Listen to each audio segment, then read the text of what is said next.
യേശുവിൽ ഏറ്റവും പ്രിയപ്പെട്ടവരെ, വളരെ സന്തോഷത്തോടെയാണ് ഡെയിലി ബ്ലെസ്സിങ്ങിലൂടെ ദൈവവചനം നിങ്ങളുടെ അടുത്തേക്ക് സ്നേഹത്തോടെ പ്രാർത്ഥനയോടെ എത്തിക്കുന്നത്. നിങ്ങൾ ഓരോരുത്തരും നൽകുന്ന സ്നേഹത്തിനും പ്രാർത്ഥനയ്ക്കും പ്രോത്സാഹനത്തിനും ഒക്കെയും ദൈവനാമത്തിൽ നന്ദിയും സ്നേഹവും ബഹുമാനവും ഒക്കെ അറിയിക്കുകയാണ്. ഈ വചനം നിങ്ങൾ കേൾക്കുന്നു എന്ന് മാത്രമല്ല, അനേകരുടെ ജീവിതത്തിൽ ഒരു വെളിച്ചമായി ഈ വചനത്തെ കൊടുക്കുന്നവർ കൂടിയാണ് നിങ്ങൾ ഓരോരുത്തരും. ദൈവം നിങ്ങളെ സമർത്ഥമായിട്ട് അനുഗ്രഹിക്കട്ടെ. ഈ വചനം നിങ്ങൾ കേൾക്കുമ്പോൾ നിങ്ങളുടെ ജീവിതത്തോട് ദൈവം സംസാരിക്കുന്ന അനുഭവം ഉണ്ടാകട്ടെ. ജീവിതത്തിൽ സംസാരിക്കുന്ന ദൈവാനുഭവം മാത്രമല്ല, ജീവിതത്തിൽ ദൈവം ഇടപെടുന്ന അനുഭവം കൂടി ഉണ്ടാകട്ടെ. യാദൃശ്ചികമാണെങ്കിലും ഒരാൾ സംസാരിച്ചപ്പോൾ പറഞ്ഞൊരു വാക്ക് ഞാൻ ഓർക്കുവാണ്. നാം ഒരു നന്മ ചെയ്താൽ, നാം ഒരാളോട് സത്യസന്ധമായി അവരുടെ കണ്ണുനീർ തുടയ്ക്കാൻ കാരണമായൊരു കാര്യം ചെയ്താൽ, നാം ഒരാളെ സത്യസന്ധമായി ആശ്വസിപ്പിച്ചാൽ, വാടി നിൽക്കുന്ന അവരുടെ ജീവിതത്തിനൊരു തണൽ കൊടുത്താൽ, ആ വ്യക്തി എന്നോട് പറഞ്ഞത് ഇങ്ങനെയാണ്: ദൈവം നമ്മളുടെ അടുത്തു നിൽക്കും, ദൈവം നമ്മുടെ അടുത്ത് വരാൻ അത് കാരണമാകുന്നു.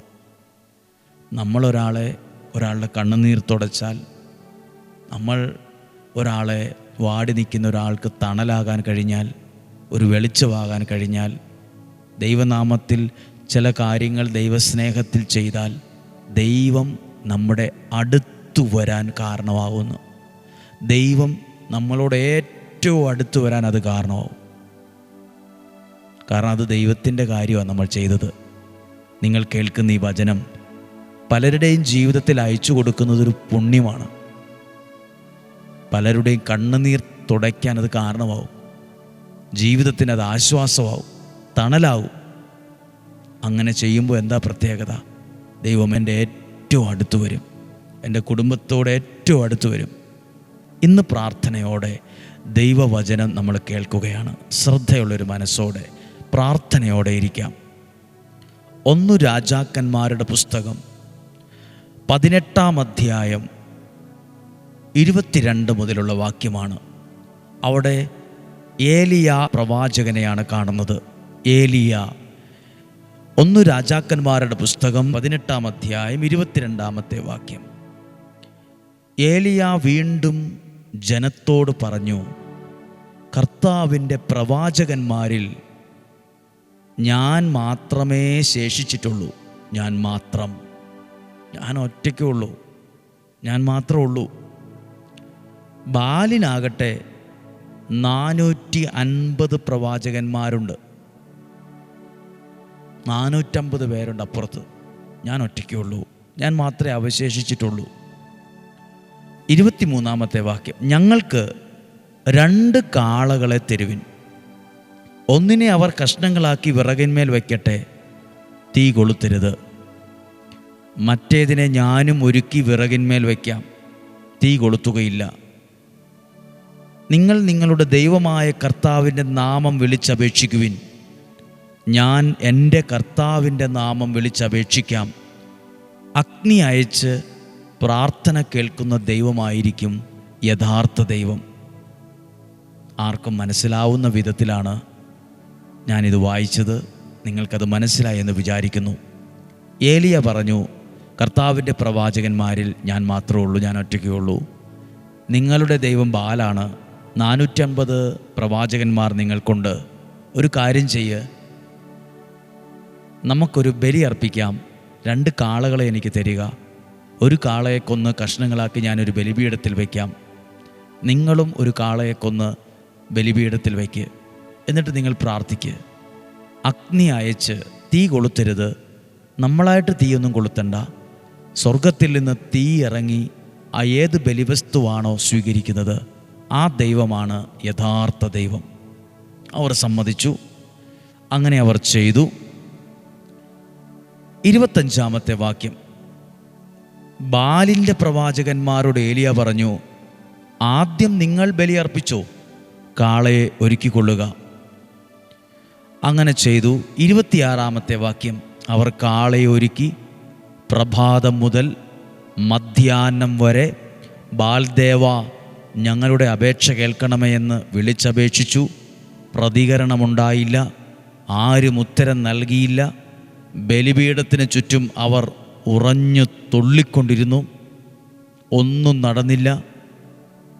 28-ാമത്തെ വാക്യം, അപ്പോൾ അവർ ശബ്ദമുയർത്തി വിളിച്ചു, ആചാരമനുസരിച്ച് വാളുകൊണ്ടും കുന്തം കൊണ്ടും തങ്ങളെ തന്നെ മുറിവേൽപ്പിച്ചു, രക്തം ഒഴുക്കി.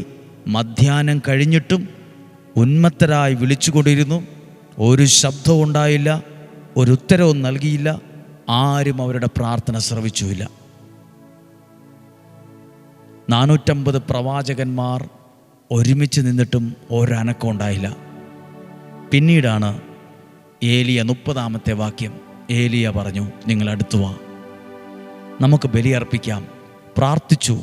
പിന്നെ എഴുതിയിട്ടുണ്ട് 38-ാമത്തെ വാക്യം, ഏലിയ ബലിയർപ്പിച്ചപ്പോൾ കർത്താവിൽ നിന്ന് അഗ്നി ഇറങ്ങി ബലിവസ്തുവും വിറകും കല്ലും മണ്ണും ചാലിലെ വെള്ളവും വറ്റിക്കുകയും ചെയ്തു. ബലി സ്വീകരിച്ചു. കർത്താവ് തന്നെ ദൈവമെന്ന് വിളിച്ചു പറഞ്ഞു. ഇത്രയും കാര്യങ്ങൾ നമുക്കറിയാം. ഞാനൊരു കാര്യം ചോദിക്കട്ടെ, ഈ 450 പ്രവാചകന്മാർ, ബാൽദേവൻ, ഇതിനൊക്കെ ഒരു ശക്തിയുണ്ട്. ഇതൊരു തിന്മയുടെ സ്വാധീനത്തിൻ്റെ ശക്തിയാണ്. ശക്തിയില്ലാതെ ചുമ്മാ ഒന്നും അവർ ചെയ്യില്ല. ദേഹം വെട്ടി മുറിവേൽപ്പിക്കില്ല, ചോരയൊഴുക്കില്ല, അലറില്ല. ഇതിനു മുമ്പ് പലപ്പോഴും അവർ ഇങ്ങനെയൊക്കെ ചെയ്തപ്പോൾ ആ ശക്തി ഇവർക്ക് വേണ്ടി പ്രവർത്തിച്ചിട്ടുണ്ടാകും, ഇടപെട്ടിട്ടുണ്ടാകും. ആ ശക്തിയുടെ അനുഭവം ഇവർക്കുണ്ടാവും. പക്ഷെ ഇന്ന് ഇങ്ങനെ ബലിയർപ്പിച്ചപ്പോൾ ബാൽദേവൻ്റെ ഒരു അനക്കവും ഇല്ല, ഒരു ചെറിയ ചലനം പോലും ഇല്ല, ഒരു ചെറിയൊരു മൂളൽ പോലും ഉത്തരവായിട്ട് കിട്ടുന്നില്ല. എന്താ ഇത് പറഞ്ഞെന്നറിയാമോ? പ്രാർത്ഥനയുള്ള ഒരാൾ നമ്മുടെ ജീവിതത്തിലോ നമ്മുടെ കുടുംബത്തിലോ ഉണ്ടെങ്കിൽ തിന്മയുടെ ശക്തി എത്ര അധികമായാലും എത്ര പേരുണ്ടെങ്കിലും അവരിനി എന്നൊക്കെ തലകുത്തി മറിഞ്ഞ് ചെയ്തെന്ന് പറഞ്ഞാലും സത്യദൈവത്തെ ആരാധിക്കുന്ന ഒരാളുണ്ടെങ്കിൽ മറ്റ് ദുഷ്ടശക്തിക്ക് ഒന്ന് അനങ്ങാൻ പോലും പറ്റില്ലെന്ന് അതിൻ്റെ അർത്ഥം. ദുഷ്ടശക്തിക്ക് അവിടെ പിന്നീട് ഒരു സ്വാധീനമില്ലെന്ന് അതിൻ്റെ അർത്ഥം. അതുകൊണ്ടാണ് ബാൽദേവൻ്റെ ആളുകൾ 450 പ്രവാചകന്മാർ, പുരോഹിതന്മാർ ഒരുമിച്ച് കൂടി അവരെന്നൊക്കെ ചെയ്തിട്ടും ഒരനക്കം ഉണ്ടായില്ല, ഒരു മാറ്റം ഉണ്ടായില്ല. എന്നാൽ സത്യദൈവത്തെ ആരാധിക്കുന്ന ഏലിയ മുൻപോട്ട് വന്ന് ബലിപീഠത്തിൻ്റെ കേടുപോക്കി ബലിപീഠം പണിത് ബലിയർപ്പിച്ചപ്പോൾ ഉടനെ തന്നെ, അധികം സമയം കഴിയുന്നതിന് മുമ്പ് തന്നെ, മിനിറ്റുകൾ കഴിയുന്നതിന് മുമ്പേ സ്വർഗത്തിൽ നിന്ന് അഗ്നി ഇറങ്ങി. ബലിവസ്തുവും വെള്ളവും എല്ലാം ദൈവം സ്വീകരിച്ചു എന്നാണ്. സ്വർഗത്തിൽ നിന്ന് അഗ്നി ഇറക്കിയ ദൈവത്തെ കണ്ടപ്പോൾ കർത്താവ് തന്നെ ദൈവം എന്നവർ വിളിച്ചു പറഞ്ഞു. എല്ലാവരും ശ്രദ്ധിക്കുക.